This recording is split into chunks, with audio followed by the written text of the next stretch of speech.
Let's start with Auburn because they lost the game, and I don't think a lot of people thought they were going to lose because Kentucky came out and played their best game in a long, long time, and it starts with Kentucky's defense. Reputation-wise, Kentucky's defense was sort of in the neighborhood of Alabama. Kentucky could shoot you out of a gym, could beat you offensively, but they had not been playing really good defense. They picked a weird time to maybe play their best defensive game of the year on the road at Auburn, and they held Auburn under 60 points down in Neville. Yeah, when did we hear from Calipari? Was it last Friday or Thursday? Well, it wasn't even subliminal. He was basically saying, look, we've got great offensive skill, but defense is really effort. Yeah, it was the old, I need you to work over here.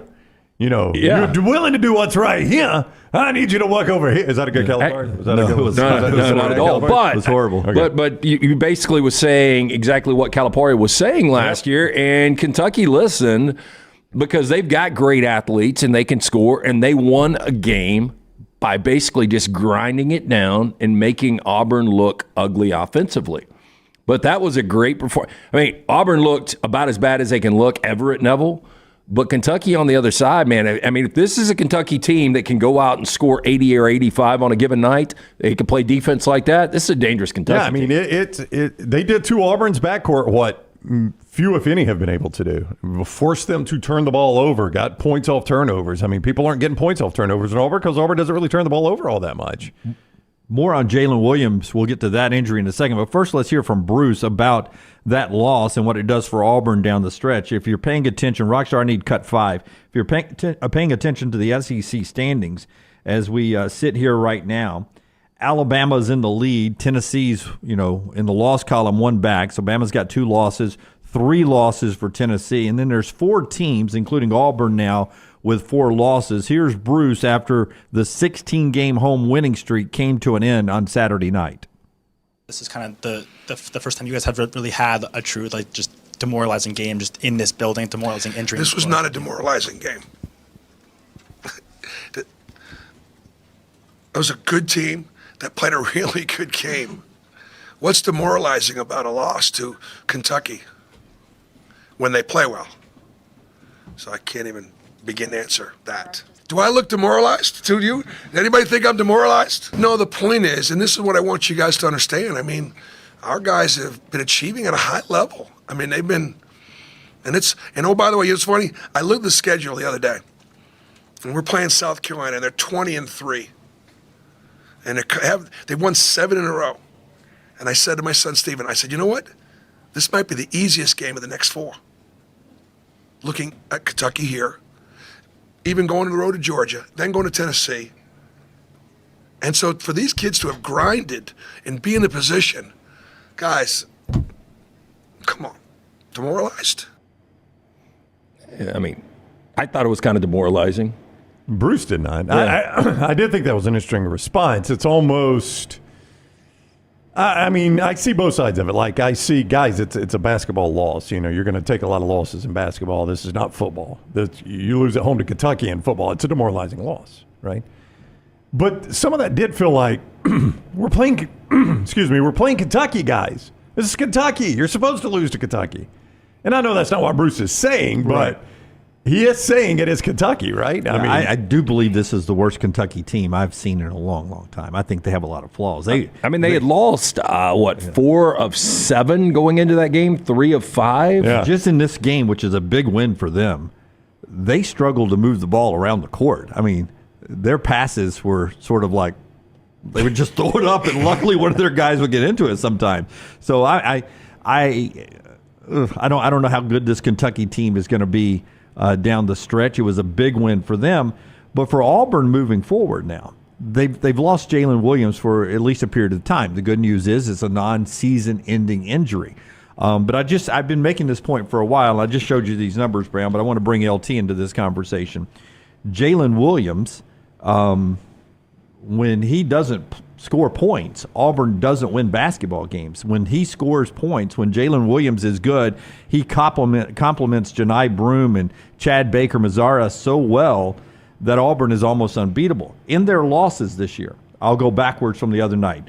He had 3 against Kentucky. Now, he got injured with 10 minutes to go. So he still logged 24 minutes and was 1 of 5. Yeah, I mean, the Splash Brothers, they had one outing, and then the Splash Brothers completely shit the bed. He had 6 in the loss at Florida, 10 in the loss against Mississippi State, 7 in the loss against Alabama, 6 in the loss against Appalachian State, 4 in the loss against Baylor.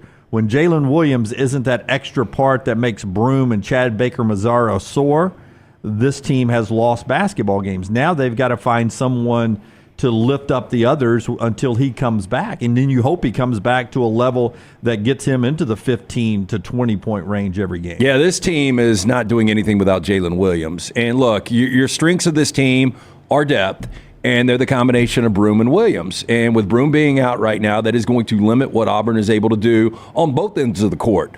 So that is a tremendous loss. I mean, the good news is when you saw it initially happen and then you saw Bruce after the game, you thought it might be season ending. The good news is, as you said, he will be back. And another thing, I saw it over in the chat room.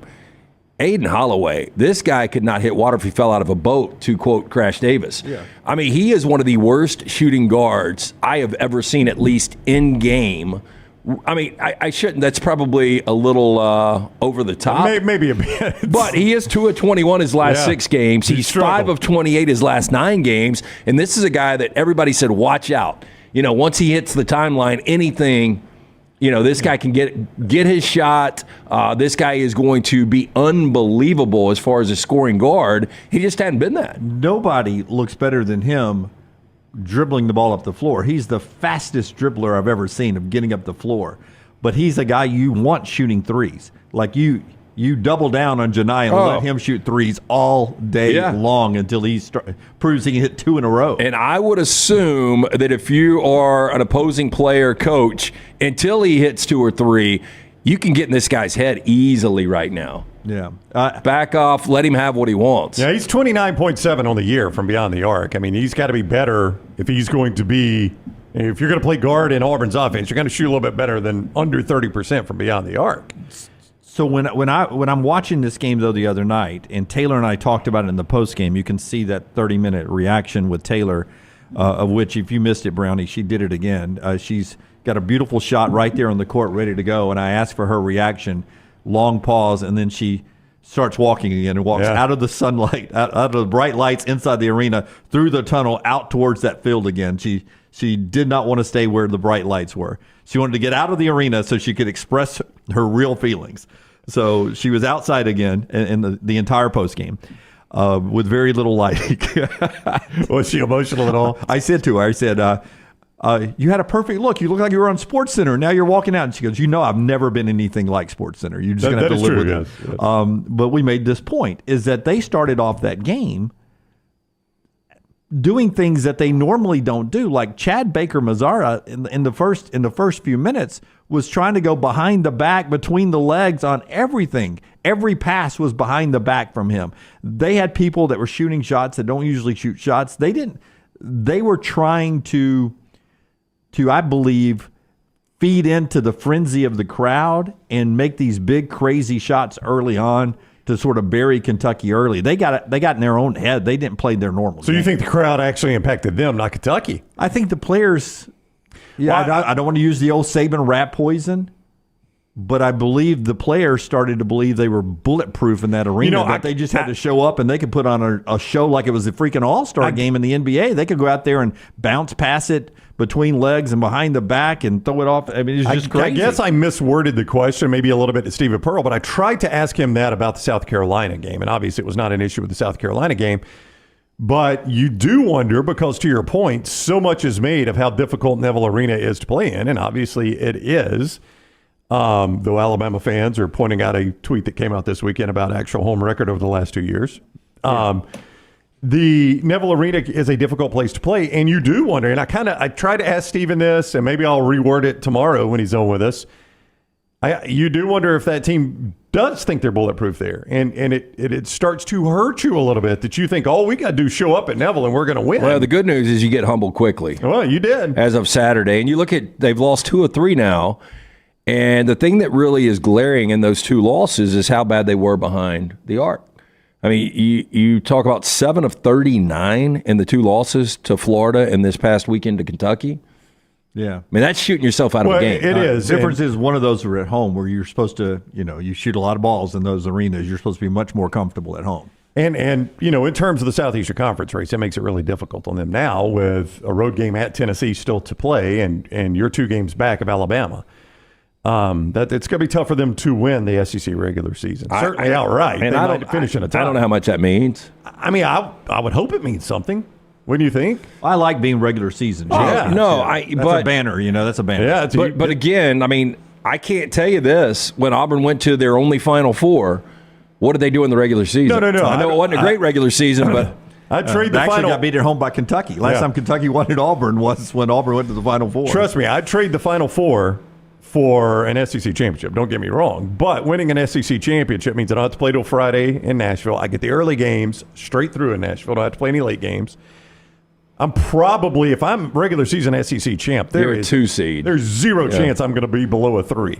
Zero chance. So I'm going to get a really good NCAA tournament. See, and you saw when the seeding came out, Auburn was right there already. Yeah, no, I get that. Yeah, Auburn was a 2, Bama was a 3. The thing is, 4. Auburn was a 4. Yeah. So the thing is, though, we remember regular seasons when it comes to college football. We do. I just don't really remember regular seasons when it comes to college But basketball. I'm with Jim. I mean, you start the season with goals, and one of them has to be to win the SEC. I mean, like Jim said, you raise a banner for that. Even Kentucky raises a banner for that one. Yeah, for the SEC regular season.